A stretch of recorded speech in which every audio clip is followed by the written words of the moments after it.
Hey guys, it's your boy Pat. Welcome to the next episode of the Hollow Down Cigar Lounge podcast. Instantly, I'm going to introduce you to our buddy who is back again, Mr. Chad. How you doing? So, we did a test several weeks ago when we announced the CFW Summer Drive and did our first streamed recording remote podcast session. And we decided to do it again and test some different software and figure out what we like best. So it's going to look different, but we got Chad again. So we're going to have another fun time. Sorry for that. So, first things first, as I had Chad remind me last time, this is a cigar podcast. So that means before we can talk, we got to light these puppies, right? That's right. So, because I will admit I have smoked this one before. The last time I had one, it was a slow smoker, so we're going to jump right into cutting and lighting. So, I have not had this cigar before, so this is my first time with it. I love it. So, right now, while I'm reading a little bit of details, I've got a close-up of this cigar coming to you so you can see this nice, lovely band. And while I read this, so this is the La Perla Habana Wide. So it is blended under the watchful eye of Nestor Plasencia, if you know that name. Now, he is not the only blender involved, but he is kind of the oversight for it. And he created a blend with a few guys to bring an old brand, La Perla Habana, back. Now, the full name of this is La Perla Habana Wide, but they tend to just get called Wide. So what you will see is the big white letters on the band right there that you saw a moment ago, focusing on the Wide. And it lives to its name and presentation because it is technically Robusto in height, darn near Gordo in width, so it's kind of a hybrid. Now, this is supposed to be a medium. Was that? It has a super dark wrapper on it. Yeah, it does. It classified as, like, one site referenced it as a Maduro wrapper, one didn't, but the wrapper is a Pennsylvania broadleaf. So I think the site that said it was a Pennsylvania broadleaf Maduro was probably accurate. But it's a three-country filler between Honduras, Nicaragua, Costa Rica. It's got a Honduran binder in that wrapper we just mentioned. And I like this one because the only three notes it represents is cocoa, rich tobacco, and a hint of toast. So I'm not going to tell you what I pull out of it yet. Since you haven't smoked it before, once we go into this, I'll be curious to see what you feel first. All right. So, because this band, and I'm trying to jump my words all over the place, is as tall as the cigar almost. You can see this. Pretty close. Kind of have to take this band off before you smoke, unlike some other ones. So, getting that out of the way because you're going to see us smoke this bandless cigar the rest of the show.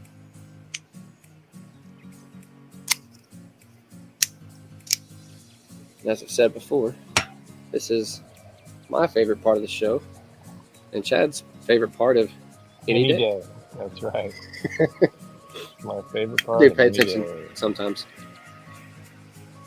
Rightfully so. It's probably your favorite part of any day too. Oh, absolutely. Even my quad torch takes a little bit longer to light this one. It's funny we were talking about that. As soon as I get home, that's the first thing I do is go right to the humidor. So, like, within 5 minutes, I'm on the porch having a cigar. Every day. So I don't quite make it 5 minutes. Since I usually get home before the wife, I take care of the dogs first. Yeah. But within about 20, 30 minutes, I've got the cigar going. Same thing, though. It's the routine of it, right? Exactly. Every day you're going to do it. Now, I want to say something, but I can't until you get to it. Go ahead. I cut my cap there, and I had a little peel, but I think I got it worked out. What cut did you put on this one?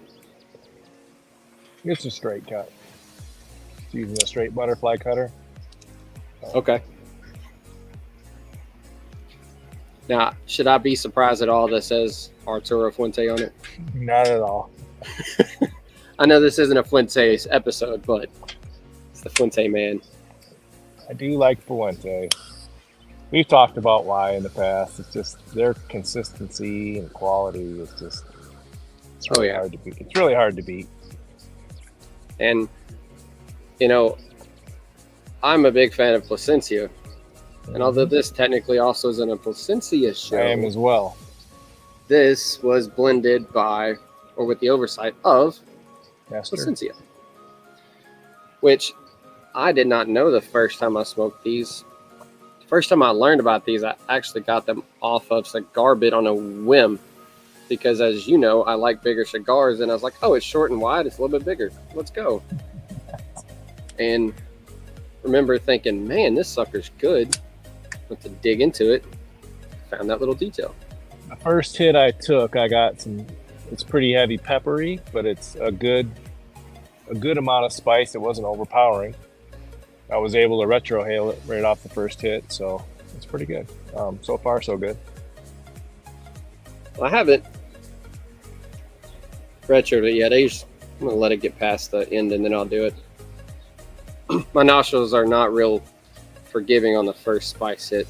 Doesn't really matter what I'm smoking. It's not always my favorite one, but I always like to do it just to see, like that helps me gauge the spice level, if my eyes water or not. So That's I fair. always like to give it just a quick one just to check it, and then I, halfway through I'll start doing it again, or maybe past the first third. Once I get past the first third, I'll start retroing regularly. That makes sense. So far, go ahead. I get initially, and this has been the same every time I've smoked one of these, which has probably been 3 or 4, is I get rich tobacco, I get that spice hit, that spice starts tailing off very quickly for me, and it's doing it again, and I get that little toast note. I'm not getting any cocoa yet that it says you should get. Curious to see if it's going to come again later. I definitely have some cocoa. It's a bready, I think. So, like, once I get past this first few more hits, let's say, I think it's going to be like a chocolate graham cracker or something. I don't know. I'm tasting cocoa and I'm tasting bread at the same time, but they're kind of intermittent right now. And that may be where they're getting the toastish from. Because I get that toast, but not enough to pull it out if it's more of a bread or. Have you ever had a chocolate graham cracker? Like they sell them in chocolate flavor? Oh, That's what it tastes like to me, like on my tongue too.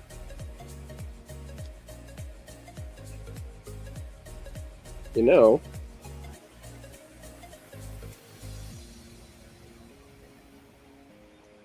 now that you point that out, I think you're onto something. Well, it's just a guess. I find relating things to food items that is the easiest way, like for me to pick things out, because it's not always like there's 7 or 10 main things that everybody talks about with cigars, but I don't mind like just going right out of the box and going, tastes like a orange, orange slice, or something weird that people don't normally talk about. I don't mind just picking out a food item and trying to associate it with that. I think it's the easiest way, is association with food. Well, I've heard and told people too that if something says it's supposed to have some cocoa behind it and you can't pull it out and you're trying to learn a palate, eat a piece of chocolate or something right before you smoke it can help you teach to pull it out. So even though I don't have chocolate graham cracker right now, I've had that most of my life since I was a kid, so I can remember that taste. So you just putting that in my head kind of started introducing that note to me that I wasn't quite sure what it was. Yeah, or now that I'm thinking about it, more like chocolate animal crackers. Chocolate animal crackers. You ever eat those? Yeah, like I've actually got a couple packs of little ones right now. I take them to work with me sometimes. That's kind of I like them too. My daughter still eats them. She's 16 and she'll buy those big bags and mow through one of those in about a week. I don't think she runs on chicken tenders and animal crackers, macaroni and cheese.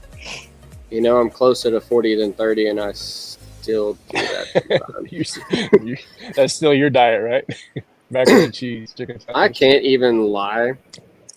I had chicken tenders about an hour and a half ago. So there's nothing wrong with a good chicken tender. So no, there's not. There's something to be said for comfort food, and that's why it's called that. It is. I go to a restaurant and there's 40 things on the menu, and I bet you half the time I'll pick some form of macaroni and cheese, like whether it's buffalo mac and cheese or some kind of whatever, but some form of mac and cheese, because it's just it's going to be good, right? You trust it. If you had one guess to choose what I ate with those chicken tenders 2 hours ago, mac and cheese. Mac and cheese. 100%. Yep. Yeah, the best way to do it is just skip all that and you order it together, so you get some form of macaroni and cheese that comes with chicken strips on top of it. I had that the other day at the Cracker Barrel. They have a buffalo buttermilk ranch chicken mac and cheese. It's a mouthful, but it was actually pretty good. It's just basically chicken tenders on top of their mac and cheese with some form of a buffalo sauce. But apparently the chicken tenders were made in buttermilk ranch. That must be what they branded them with. Oh, yeah. But it was good. But like you said, there's 1,000 things on the menu, and I picked mac and cheese. You know what? When you know what you want, Mm-hmm. why not? Whenever I go there, though, I end up getting breakfast 90% of the time. I do too. Even if I say I'm not going to. Me too. I get dinner or lunch, and the breakfast just looks so good. The one curveball is every once in a while I'll let myself get like a chicken fried steak or something, but 90% of the time, going to breakfast. Yeah, I like the places that serve breakfast all day. Yeah, I'm kind of a sucker for, IHOP and the Denny's of the world. Yeah, we got a couple local places that will as well, so it's nice. They have Greek. One place is Greek. They have some great Greek food, but it's a strange mix. It's called Alpha Coney Island, so it's a Greek Coney Island. They have a full Greek menu. You can get the flaming cheese, baklava, all the normal Greek dishes, but then they also have and then gyros. They're great. They're famous for their gyros, but they also have conies and fries and hamburgers. So it's kind of a strange mixed menu, but they have breakfast all the time too. I was getting to my point there, which is nice. I like that. I like the option. We had one for years that was called Sue's Country Kitchen, and it was 24 hours, breakfast, dinner, whatever you wanted. Of course, I always got breakfast, and it was my go-to 2 a.m. place to go. Now it closed a few years ago, so now pretty much if I get that craving, I got to go to Waffle House, which isn't bad. Yeah, we don't have any of those up here in the north. We have IHOPs though. Have you ever heard of the how did they abbreviate this? It's literally the Waffle House Index. You ever heard of that? No. So elaborate. I know they're more of a southern ring Sorry, trying to kick my table over. So it's a Southern Ring restaurant, but we like to joke around because they're not necessarily the cleanest of places. They're not, they pass health inspections. It's not that far, but they're they're just running constantly, right? But they never, ever close. They have been open through tropical storms and hailstorms and minor hurricanes. They will stay open when everything else in town closes, even if they have to pull portable generators to run the store. And they're 24 hours, right? They're 24 hours. So it's a little bit longer name, but it's literally the Waffle House Index that they will determine the actual severity of a storm to a local area, depending on how many Waffle Houses closed or if they did it all. That's how you gauge how bad it is. I got it. Yeah. Yeah, I've never heard that. No. I'll have to look it up and because there's a story and details on it. It's crazy because I thought it was a joke for a long time until I ran across an ad or a news story rather that was actually talking about it. I'm not sure where they start, but it seems like you can go to like in Tennessee. I'd have to go as far south to Kentucky or Tennessee probably is where the Waffle Houses start. You know what? That would be that's a good question because I actually don't know. Pull up some Never thought about how far they go. Geographic locations of all the Waffle Houses. Right? I bet you're right, though. I bet you the bulk of them are right down there in Georgia, Florida, Louisiana, Alabama. Yeah, it's got just the type of personality of a location it is. I'd imagine it's definitely much a southern place. How's you guys? How have you fared with the weather? Like, honestly, there and you guys were okay, no problems. Yeah, the last few storms that came through, we got hit real bad back in June, July. Even a couple of the hurricanes that came through the Gulf, ended up swinging all the way through Texas and back over. We just got a whole bunch of rain, but was it Hurricane Debbie that came through Florida that we thought was going to keep coming? Got nothing but wind on that one. It stayed over there. Didn't come past.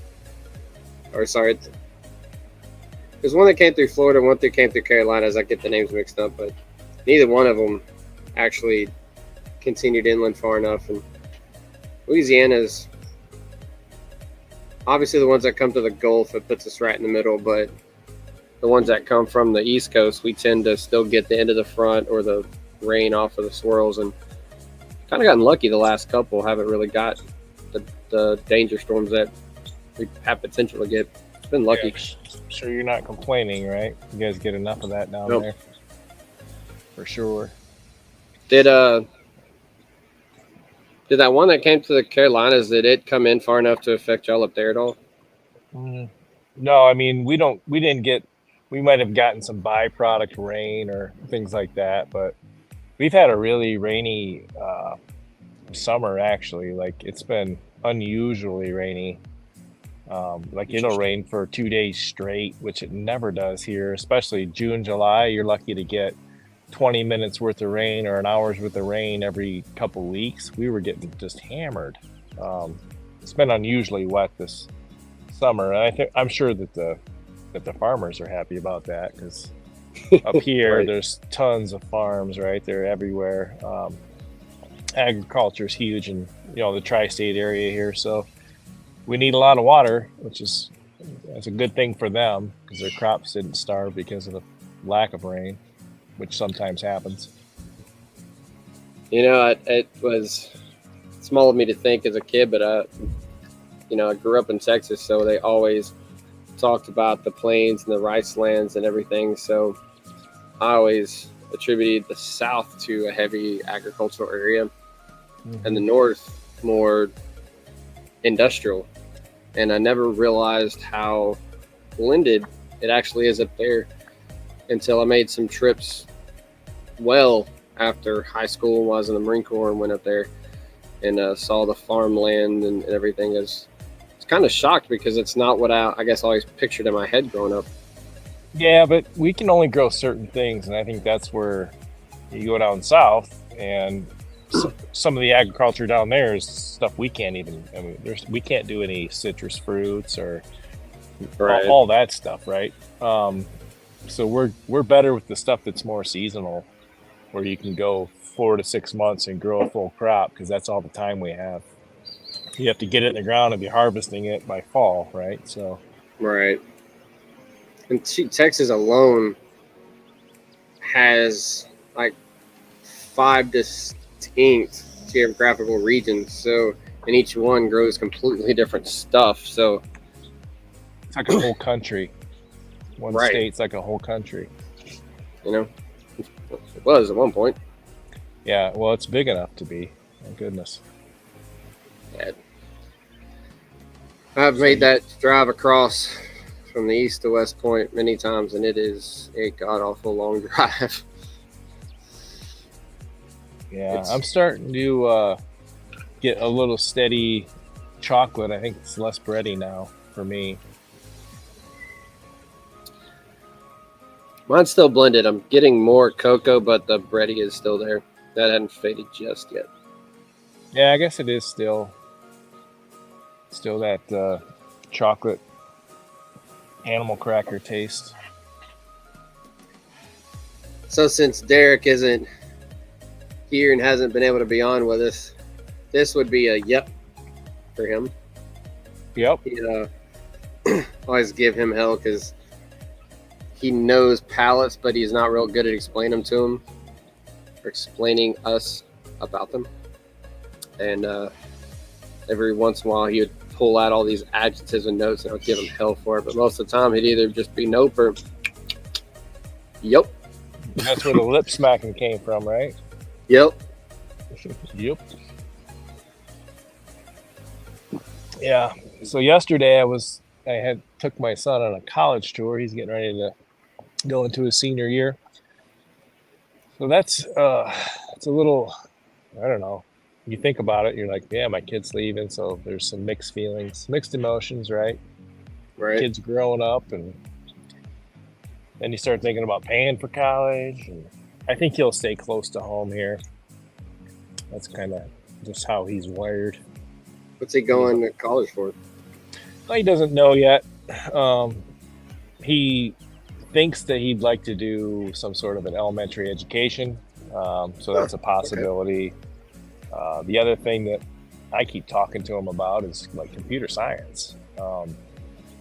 Like how much more bulletproof of a field can you be in than that, or health, obviously, nurses and doctors, no shortage of jobs for them, or no, never will be. And I feel that way about computer science. Like there's just so many, especially with the way the world's working now with AI and computer science is just ever growing. About time you learn it's going to change. Mm-hmm. I actually started my first degrees in computer science and network security, and before I finished my degree, my mental career path changed into more security type relations. But I enjoyed it, but it was deep, and by the time I started it, so 4 years later, we were already revamping. We didn't have to retake classes, but in the classes I did, they were already revamping stuff that we were taught 3 or 4 years ago. So it's always got to change. There's always going to be people that they need in those fields. So both of those are good directions. Well, it's about like software anymore. Like you buy a brand new computer, and in 2 years, all your software is obsolete. You have to update it. You need a new Windows system every 5 years, and it's just the progression of that field is just quick, like you say. And if you could ever got one here. If beef on my rubber. We gotta get Microsoft, not to talk too much shit about them, to put out more than one good operating system out in a row. That's quality. Right. Great. We got a guy that I work with that's computer nerdy as well, and we went back all the way to Windows 95, and every other OS update was trash. Every single one. Like 95 was good, 98 sucked, but 98 SE was good. 2000 sucked. The Vista was good.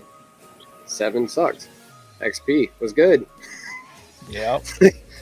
And then 8.1 trash. 10 was good.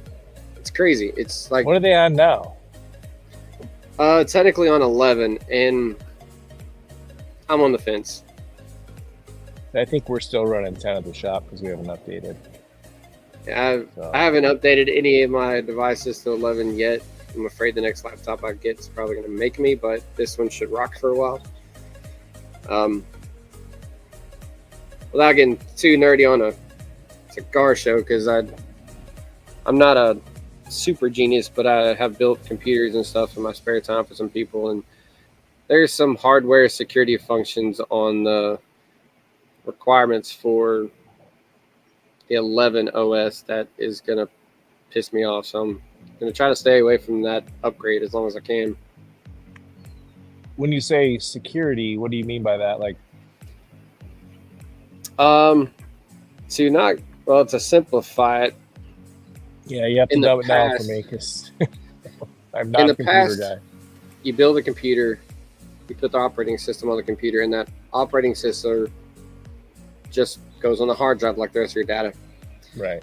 And you buy the license for your hard drive, and it links. Well, if you have to do any upgrades, or you want, faster RAM or something, you literally just replace it and nothing changes. Well, starting with 11, there is a separate chip that goes onto the motherboard that does nothing but authenticates your motherboard, and the operating system gets loaded onto that. So if you do any updates to your computer, or before, you just take your hard drive out, put it back in. Now you have to re-authenticate, or you have to link it to a Microsoft account, or in rare cases, it dumps it and you have to buy a completely whole new license. It's just a lot of extra steps to keep something that you already own and have access to. That's just a pain, which that's important because as we kind of mentioned, the world of technology increases so fast. People are upgrading and making improvements and changes faster than they ever have before. So there's some changes that some guys do that kind of screws them, and they got to go back and do the operating system all over again. Is it partially though for like your security as the owner too, like so that someone else can't somehow get in the back door of your computer and start changing some things? It is some of that. I'm sure the intent is for most of it to be that way, but it just kind of creates a headache. It makes it a pain in the ass for you, right? For sure. But so, pause. Speaking of the girl that never wants to be on camera. Oh. Ellen's over here waving, but she's not going to get over here and look at you and get on camera. Hi. Chat says hi.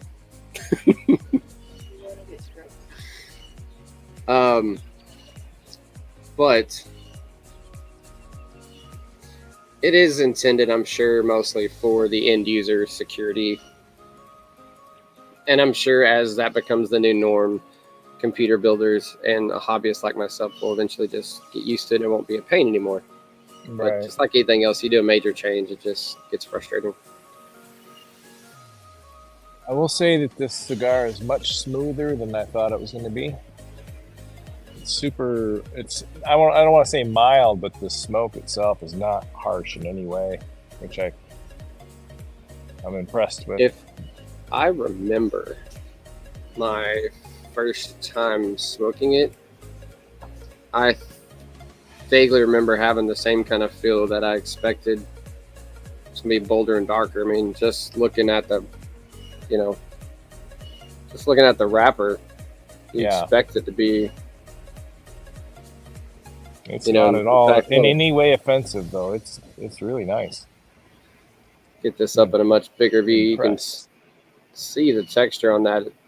You'd expect it to be, a lot bolder or harsher, I guess was the proper word you used. Yeah. Well, either way, it's not that it's not bold because it just has some distinct flavors, but they're just super mild. I like it. You wouldn't expect a cigar this color to be this mild, but it's really good. But you can tell it has the strength too. Like the nicotine's there. You can tell. Like as I'm smoking it, I can feel it, but it's not overpowering in any way. Agreed. And that's pretty much every Plasencia cigar I've ever smoked. True. And got some great cigars and some great ones you've introduced me to, including that God of Fire Series B that instantly jumps way up. But my favorite cigar period still is the Alma Fuerte 1865, the darker of the two. Yep. And that Series B is right behind it. I ain't gonna lie. No, I agree. That's a great cigar. I've had it in a couple different variations. I haven't had it in I think they call it a different name, but in the Colorado wrapper, it's called the six-toe, the six-sided. So they do that one in both. Yes, that's what I'm saying, but I don't remember the name of. I think they call it something other than six-toe when it's the black and gold Alma Fuerte blend. But anyway, I haven't had that, but I've had the Salomon and then the standard, what would be like the Toro, which I liked both of those. They're great. The one I had recently that I really liked, that I always kind of didn't try, was the 146. And I was blown away at how good that cigar was. But I always kind of leaned away from it because it was the lightest of the bunch, as you look at them and you look at the wrappers. And I lean towards the heavier stuff normally. I do smoke some lighter stuff, but I always just kind of skipped over it. It looked boring too, and I didn't like the band. The band's kind of boring looking. The other ones are a little more wowy, So, and since we're on it, do you know where the numbers come from? That's from the actual crop year, like the year of the crop is 146. It's that harvest, I think, is what they do. Yeah, and they don't have a pull every year that they like enough to put in a blend, or they reserve that crop year for something else. So, you went from the 146, then jumped to 149, then they put out the 151 more recently. So they skipped. 149 was decent. That 146 is still my favorite of the three. I thought I was hearing Plasencia had a fire at one time too and lost a bunch of leaf. I wondered if that might have been the reason between 146 and 149. Like they lost crops. So, but I'm not sure about that. I've heard of several of these places having fires. ADV had a fire. It's Fuente, I know, lost a bunch of really expensive leaf about, I don't know, it's got to have been 4 or 5 years ago now. But strange, you hear about all these tobacco barns catching on fire, but if you think about what's happening in there, that leaf is, when it's fermenting, it gives off heat, and I gotta imagine if you just put one spark in one of those barns, it would just, it's all just leaf, It wasn't, just go up. I think Florida Sun Grown Farm FSG. Yeah, they might have lost some too. So I say it's a pretty common thing. A whole barn. There was one that lost the whole field, I think. Oh, the field. I think theirs was from a real bad hailstorm or post-hurricane or something like that. So it wasn't a fire, it was something else. Yeah, the Florida one, I don't remember, was a fire. I think it was storm-related. Yeah. Either way. Well, that 146 was a cigar that really surprised me.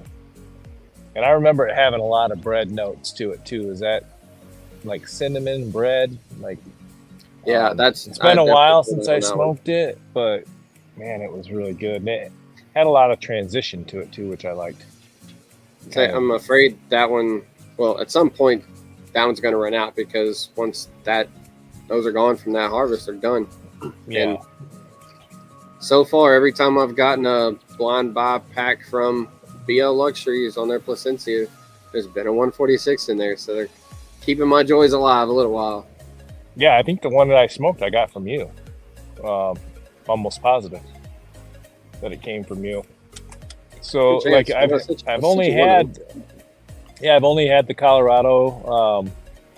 I've had the Alma Fuerte, the black, and then the Colorado, which is the green wrap, and then the 146 and the Alma del Fuego. Those are the. Let's see. Oh, I've had that little special reserve with the burgundy band too. Oh, that's the one I sent you was the reserve. I think you sent me both. Unless maybe Justin sent me. I think it was Justin because luckily I wrote down what I sent you. I sent you the reserve, so I know Justin's a fan too, so he probably sent you those, I would guess. Well, I know I have the Reserva, and then there's also another Plasencia with a white band. And I have one of those that's from you too, for sure. Because I just looked at it when I pulled this out of the box. Oh yeah, it's got like a white. Reserva's got the white band. Oh, okay. Well, what's the one that's like the 1798 with a red band and gold lettering? Oh, 1898. 1898. Yeah, that one. I've had that one. That's like a event only cigar, I guess. Yeah, you can't buy those. They only come from events, or periodically they'll push them out as an add-on if you buy X amount of boxes or product. But you can't just go straight buy that cigar by itself. And I have smoked the Ethafall, the green wrapper, which is one of their higher end ones, it was good. I don't know if it was $62 good, but it was $35 good, if that makes sense. Yeah, that's about where they should. And then the year of, I have a couple of those cigars. I've smoked the Year of the Rabbit, which that one was really good. And I have a Year of the Ox I haven't smoked, but I've had two. I know I've had the Year of the Rabbit, and it might have been the Ox. It's been a while since the Year of the Ox is it's like a figurado. Looks like the Salomon that you get the Alma Fuerte in. I'm trying to remember if that's the one I had or not. It's been a while either way. And then the Year of the Rabbits are just a Toro, like a Toro size. Yep. That one I remember. Those are good, and I think those are priced right. They're, more reasonable. They're like $30-some instead of $60. Yeah, I think they're more accurate to where they probably should be. Well, have you seen that $100 one they just came out with, the Oma Tepe? Comes in a glass and tube. I don't, as much as El Plasencia, I don't know if I'm gonna be able to stomach trying that one. I don't know. Well, what if one just showed up at your house? Would you smoke it? Well, I'm not that stupid. Oh yeah. Don't do that. I haven't seen you a bunch in return for that one. I haven't even got myself one yet. I'm with you. I'm like, man, why don't I spend $100 on one cigar? Ooh, don't blow my I'd have to put it in the viewing box for a couple months before I smoked it, just to feel like I got my $100 worth out of looking at it. Completely random thought. The cup I'm drinking of has just random stickers like any good tumbler should. The tobacco stuff on here, it's from a craft. Yeah. And then Kevin's on here with his trash panda. But I should have brought this the other Cigars day. for Warriors you got on there. Yeah. Yeah, I'm sad I didn't pull this out when we filmed that last time. Yeah. Oh, speaking of trash panda, I got a trash panda clip on my hat. That's my favorite thing I think I've ever bought. It was like $7. I think it's cool, man. I love it, and I stick it on like whatever hat I'm wearing that day. It goes on my hat. So Yeah, I wear a different cigar hat every day, but I get it. That goes with every one of them. So at some point we're doing some Trash Panda stuff too. So we'll have to pull that in later. Yeah, Kevin's a good dude. I love his content. He's done good things for the community. Like Yeah, kind of like you were talking about the other day. He's done a lot of videos that people didn't normally do. He kind of let you in to his personal life, and most people don't do that, which I thought was cool. The way he kind of approached his take on his, presence with social media. Yeah, He it was just kind one of lays it all out the other there, day. right? I think we talked about is he took an hour and went through his Right. entire collection. Yep. I remember seeing that video when it came out. I was like, this dude's insane. He's got a bazillion cigars. I mean, he's got some that he has no idea where they came from. He's had them so long. Well, I gotta imagine that when your spouse is as cigar crazy as you are, then that becomes a serious problem, because I can't even imagine that. I know. I loved it because every time he would be talking about a cigar, he'd get down to a drawer and be like, well, this is Jessica's drawer. Like, oh, I can't touch these. Like, these are completely off limits. And I'm like, you're the cigar guy. Yeah, that or I heard him say a few times, Jessica must have took these from me. Like, or maybe it was on that episode, but he's constantly blaming her for stealing the cigars he hides from her. So it's kind of funny.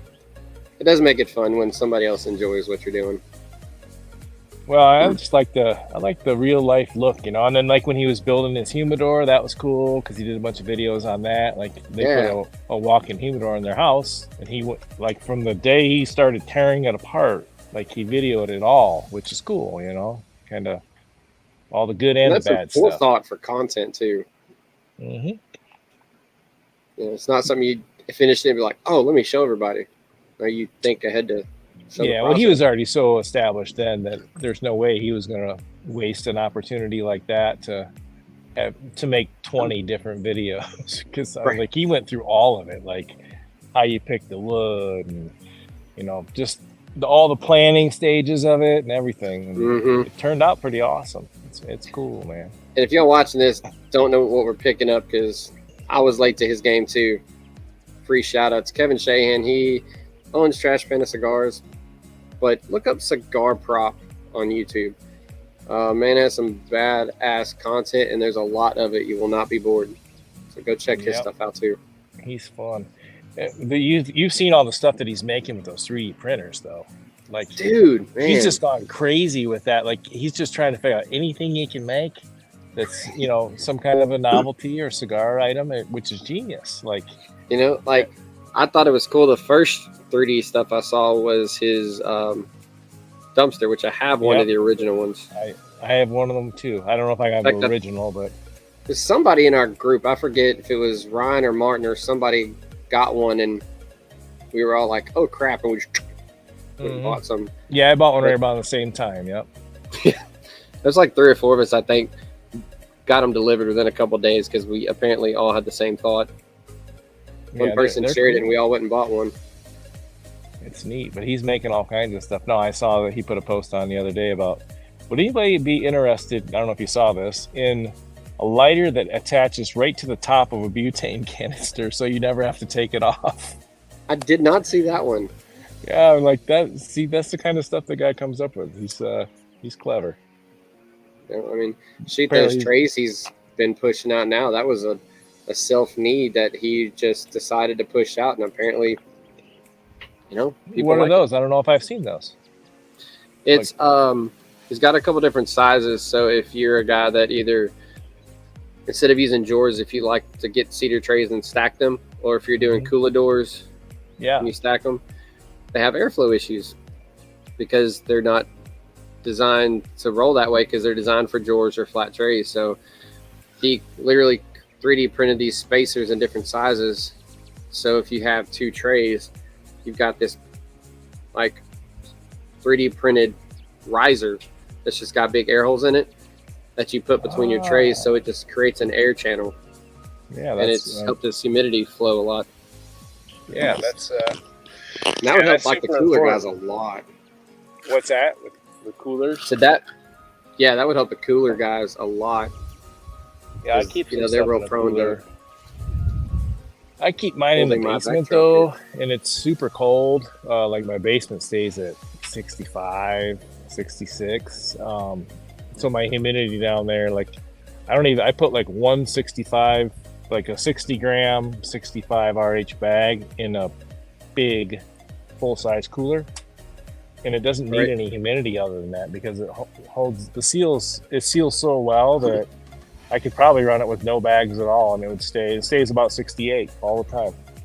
So with one little teeny bag, and I have a cooler full of cigars, so it's kind of For me, I've got anomaly. 3 different coolers. Well, humidors, 2 electrics.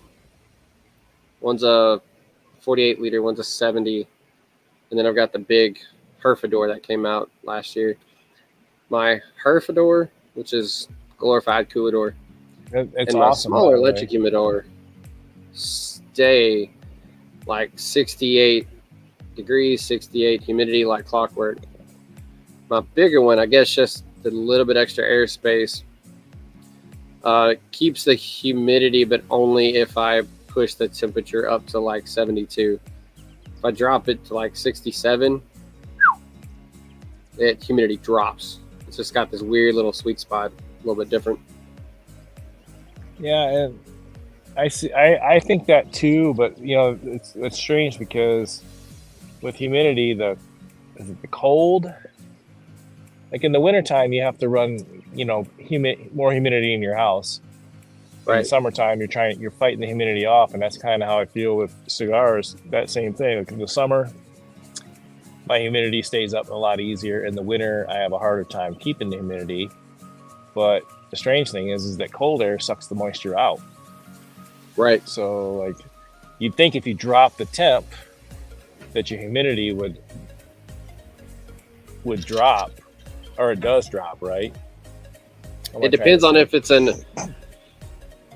we could get in a whole hour-long science lesson on this because it's almost like sometimes it doesn't make sense and it's backwards of what you'd think. That's kind of where I was going. Yeah, because it depends on if it's a sealed system. So if it's like a cooler or Tupperware setup, it's what you think. But if it's a completely sealed system, like a really good electric coolador or converted winador, then sometimes it'll do the opposite. And if the temp drops, the humidity will rise because it contains it too well. So it's weird. It can vary. That might be why I'm getting. Yeah, that's might be why that does make a lot of sense on a sealed unit, for sure. I was throwing some headaches in, and it was either Tim Swanson or Steve Socken. One of the two of them put out a post on it a couple years ago that just blew my brain and changed how I monitor it, and it changed everything. Because I treat my coolador different than I do my sealed electric humidor. How so? What do you mean by that? So my coolador, because it's not sealed, I mean, it's not a total seal, so it's got a closure and clasp on it, but its ambient temperature stays 72 and the humidity will stay 70. My electric humidor that's actually weather stripped, sealed, magnetic door type, if I let the temp go up like it would in the coolador, my humidity goes 72 down. Yeah, right. But so it flips. But if I drop my temp, keep it around like 62, then my humidity goes back up to around 68. It does that's what it should do, right? Because you'd think the warm air would be more moist, right? Right. It's crazy because the two of them operate differently. One, temp and humidity go together, and the other one they go opposite, whether it's sealed or not. It's interesting to me. What's your 48? The brand of your 48? Do you like it? It's an Adu. Adu. Has it been good to you? Fantastic. It's got I don't know if they had a shared patent with New Air or they are just like copycats of each other. But that has been the most stable one I've ever had. My bigger one is a TC Fundy, which is finicky. That Audu is spot on. Once you set it, put a couple Bovitas in it, and it is rocked for years without having to, reseason or anything. Yeah, like mine when I first got it. I've had that one almost 3 years. I have a 48L, but mine's the heating and cooling. And when I first got it, it took a minute to get, because I immediately took all the shelves out and put drawers in. And then when you do that, you've got about 3 pounds of dry ass wood. Right. So it took a minute to get the humidity right, but within, I don't know, probably a month or so of me messing around with it, I haven't touched it since, except to pull the bag out and replace it.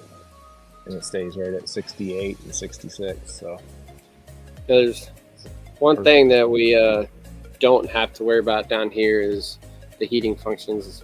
Hardly any of us down here have those because we get 1 month of cool, maybe Right. 2.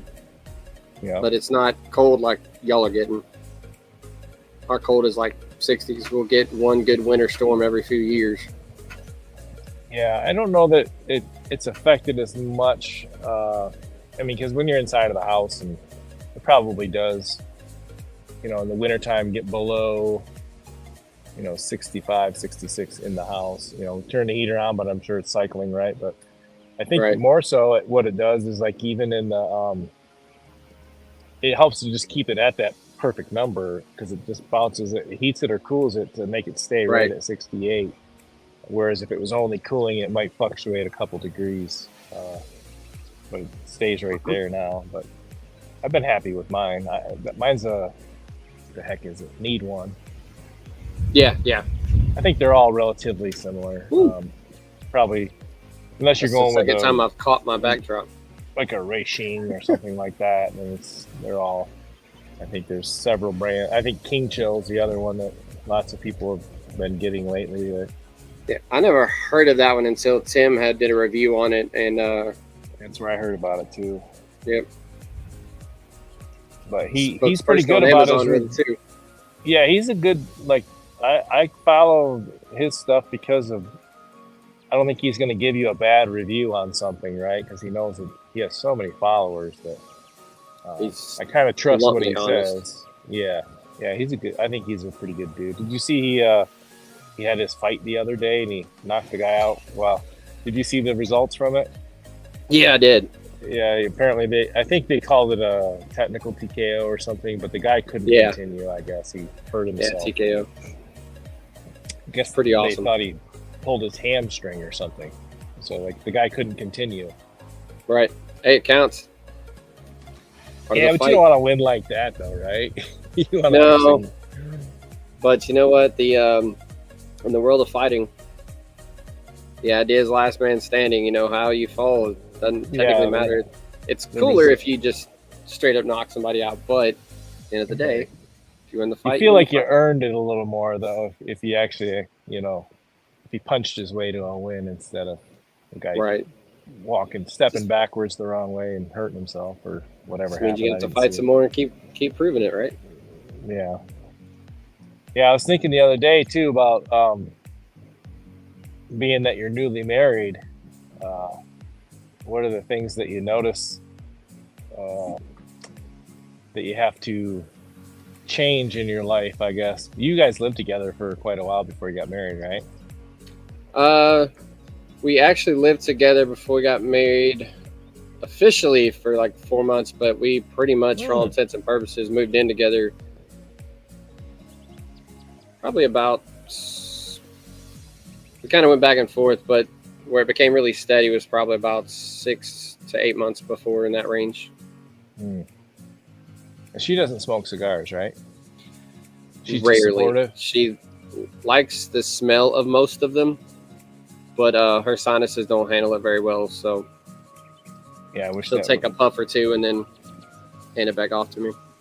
My wife does not like the smell of cigars at all, so it's a victory for me if I can get her to sit on the porch with me, if I can get the fan blowing the right way and Right. Just have her hang out with me while I'm smoking. But yeah, she And doesn't that's love it. pretty much what I do. If she's sitting out here, I'll put a fan over here and blow everything off just in case. I bought a little Amazon fan the other day. It clips on. I have some chairs out front. It clips right over the arm. It's about this big around, and Yep. so she can kind of put it up here by her face and get the air going the right way. And then we have a little fan on the ground. It's yeah. Well, Chad, it's the worst part of the show, man. Well, I'm actually starting to come apart a little bit. Is yours? Let me pull you up and see because Not terrible, but it's starting trying to explode just a little bit. Just a little bit. I'm gonna smoke through it. I'll power through it, but yeah, mine's it feels like that top wrapper is really like a thin. I don't know what it is, but you said it was a PA broadleaf, but it feels pretty tender. Yeah, mine's actually staying pretty even here. Well, you got to remember too, this thing took a ride for 3 or 4 days and was only in the humidor for 2. Oh no! I've had this. No, that one's. It's the other ones. So this one's been in the humidor for a while. So yeah, that's no excuse. Maybe my. Well, it could have been just a subtle crack in the binder for all we know. It's smoking fine. That's every once in a while, right? you'll have cigars that do that. It's just. I hear people complain about that kind of stuff. I'm like, you get a box of cigars and you have one cigar that has a plug or one cigar that has a split wrapper or something. It's a handmade product. It's a man-made product. Yep. It's gonna have. There's a guy who went to work that day and had a bad day, or he drank too much the night before, and he's rolling at 7 a.m. and right. Next thing you know, you get a cigar that's not perfect, but. It was, I think it was on the CDN group. Somebody posted that they had a box, and I won't say what it is. They had a box of 10 that had 9 in it. We're like, hey, that guy had a bad day, or it was his last day at work, and he said, deuce, I'm out. You just don't know. When that happens, the thing I see is that if you contact the rep or whoever, typically they'll take care of you. I mean, oh yeah, if you had a whole box of cigars that was bad, then you just go see the rep. And normally I've seen Steve Saka do it on Facebook and replace somebody's ashtray or somebody's box of cigars or whatever. He doesn't do it, but he's like, Anna, you need to go talk to this guy and get him a new ashtray. Like, you've ever seen him do that? Like, I have over and over. Like, so that's just good customer service right there. And I think most of the companies are like that. Maybe not all of them, but most of them are like that and will accommodate you because they want you to come back and buy another box. They don't want to just sell you one box. What good's that? You're never going to come back. Exactly. So you take one loss now and you get more loyal customers repetitively later. Well, and if you look at what it costs them too, it's, if a box is $200, your retailer's paying $140 for it. They're making $60, but they're actually, whoever is selling it to the retailer, they have $70 into it because they're making, you know what I mean? So their actual cost is a third of what yours is, most likely. Exactly. Retail so it doesn't cost them $200 to service the customer. It costs them 70 or 80 or something. So, Well, Chad, I'm gonna have to cut this smoke session off. Doesn't mean we're gonna stop smoking. Just means I gotta say goodbye to you guys out there, Hollow Down family watching us. So, good cigar. I'm a little biased because I've had it a few times, but hadn't actually stopped and reviewed it and talked about notes here and there. But simple notes, but good notes. Stayed true. It's a solid cigar for sure. So, once again, appreciate you coming out and hanging out with us. Thanks for having me. Second time getting this remote session down. I think we're getting the hang of it. We'll see which way we like to do things. And see the sun's just starting to creep in here on my my back of my neck here. I had that on the last one, so it's time of day gets you sometimes. But well, so next time, my friend, come back, and you're out there in the Hollow Down world. You know the drill. Stay safe and hollow down.